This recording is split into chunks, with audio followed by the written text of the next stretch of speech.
All right, how's it going? I'm telling you how's it going for me right now. It is cold out here. It's like 15 degrees and I'm out in the field because it's almost that time to start gardening again. But you're gonna hear some exciting news today. And within that news, guess what? We're gonna be farming in temperatures just like this. And so we got some interesting news we wanna share with you. And we wanna share with you this exciting news. We know you're gonna be blessed by this exciting news. And it's just as we are. And also, we're gonna talk about how you can help. But I'm gonna share with you step by step through the testimony up into this exciting news, okay? Leading up to that. All right, so check this out. So, you know, we have been heavily focused on organic market gardening here at the Ark Outpost. We cleared our land. We cleared 4 acres. This is 4 acres here that we have cleared. And we have been preparing the land.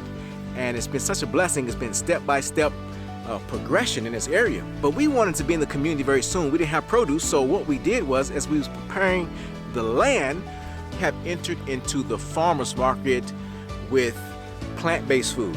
And so we're reaching the community that way right now. For the past 3 years, we've been going to the farmer's market and meeting the people's needs with healthy food, not produce, but prepared food. And so as we have been establishing, getting our farm together, we recently have planted a total of 10,000 strawberry plants. We planted 2 years ago, it was 4,000. And this past fall, we end up planting another 6,000 strawberry plants. And we also planted 700 blueberry bushes, and we have 75 fruit trees we're planting as well. But people often ask me, why is it that you're planting so much stuff? You know why? Because I have a sure word of prophecy that tells us what's coming. I know what's coming. And so I want to be living like kings and queens out here in the country, as we should. During the time of the Great Depression, the people that survived lived in the country that had much abundance of food, all right? But we don't want to have this abundance unto ourselves. We want to be like Joseph during the time of Egypt. We want to be a source of provision to those around us, okay? God didn't call us to sit on these things for ourselves. But in my mind, when we first started, I was like, we're gonna grow food, fresh, organic produce for our school, for our lifestyle guests, when we do juices and stuff like that. They can have a live food going into the system, help them with their different diseases. And we thought about selling some produce for a little bit of income so that we can be self-sustaining as well, so have the agriculture as an industry. But I had no idea what the Lord was leading us to. And this is exciting. So let me tell you this story, this testimony, right? So as I'm preparing for our work bee, we had a work bee back in August, and to plant the 700 blueberry bushes. And it was a lot of work. But I was preparing like 2 days before that. And what I was doing was, before the work bee began, a couple of days before, I was preparing for it.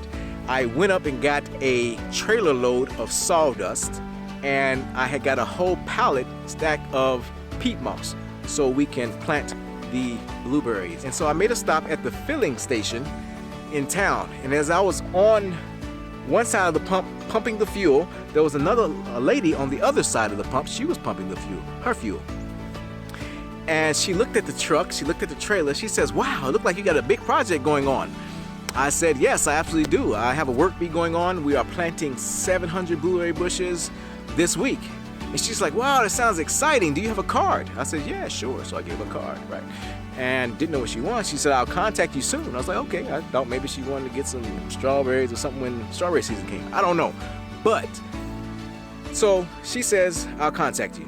And so 2 days later, I receive an email from this lady. She says, the director of nutrition for the public schools in your district will be contacting you in a couple of days. I was like, okay. So in a couple of days, contacted me. And as she was talking to me, she says, we hear about what you are doing. And we are working on a new project called Farm to School. And we just want to know if you would be willing to produce produce for the public schools.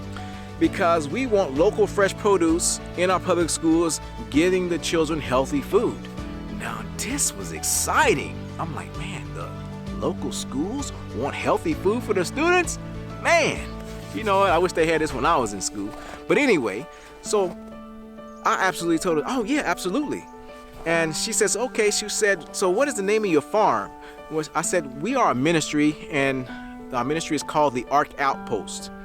And the farm name, right? Let me tell you how I got the farm name. So I was standing in the field one day, like right here in this area, and I was just gazing off, right? And the Lord says, look at the farm, look around you. It says, you have knocked down the trees, the forest.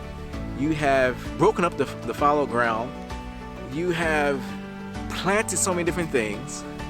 He says, this farm is like going through a sanctification process, just like your life. It's always constantly being worked on, getting it to where you want it to be. And so that's how I got the name Sanctification Farm. So I told her, I said that our farm is called Sanctification Farm. She was like, wow. She says, all right, I'm catching this. She says, you are a faith-based ministry. Y'all Christians, right? I said, yeah, absolutely. She says, that is exciting. It is good to have this because you will have the opportunity to be able to teach in the schools about health and about farming and healthy food. So, and you know, I was just like, what? Ding, ding, ding, ding, entering wedge, you know? So let's get in. And I'm like, yes, this is exciting to be able to reach the student and staff body.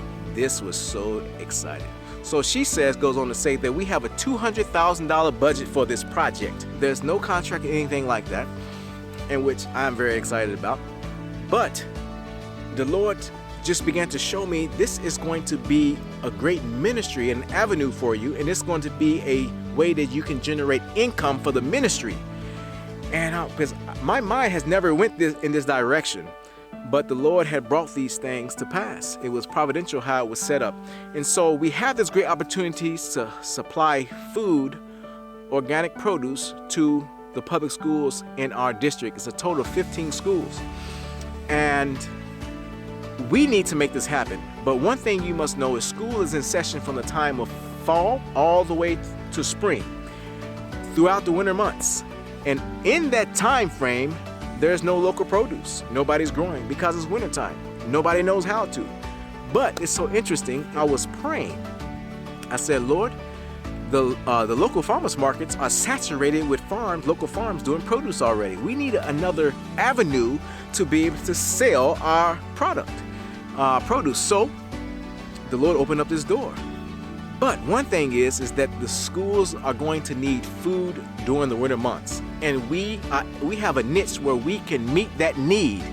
And because we can grow during the wintertime, we know how to when it's cold, just like this.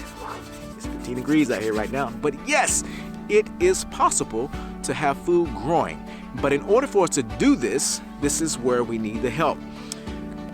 We need greenhouses, not just any greenhouse, but gutter connect greenhouses. And not only just the greenhouses do we need, but we need also refrigerated delivery vans to make this happen. And we don't want to miss this golden opportunity the Lord has given us to reach the public schools, okay? It will trickle, not just in the public schools, it's going to trickle on down into the homes. And so this is a great opportunity for us to do this. And we're trying to raise these funds for the greenhouses and also for the refrigerated delivery vans, and also a few farming tools we're going to need as well. And the greenhouses, about $120,000 to $140,000.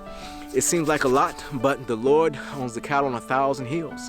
And so, but we're calling upon you to help us. First of all, you can do it by your prayers, because the Bible says the effectual fervent prayers of a righteous man availeth much, right? Now, we're also calling on you to help us financially, not just with your prayers, but also financially. Prayers go a long way, because prayers can move others to be able to give. It can move to where we can probably find for free. Who knows how the Lord is going to provide, but we don't want to leave this area unturned. So we call upon you to help us financially to be able to get these greenhouses so we can meet the needs of the people in the community. The goal is the soul.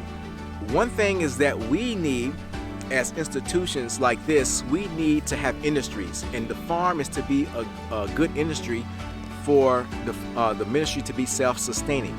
There's many other ways that we need help as well, and one of those ways are you can help on the farm. We're looking for volunteers. As things goes on, we're gonna be looking for employees to hire employees to work the farmers market, to work the field, to make the food, people to do marketing for us, social media marketing. These different areas we're going to need. And so there's other ways that you can help as well. But we really need your financial support at this moment and at this time in order to make this happen. So please join us in this endeavor. We thank you for your support. We thank those who have been supporting as well, okay? So I thank you. I'm getting ready to go because it's cold. And God bless you, and I'm out of here.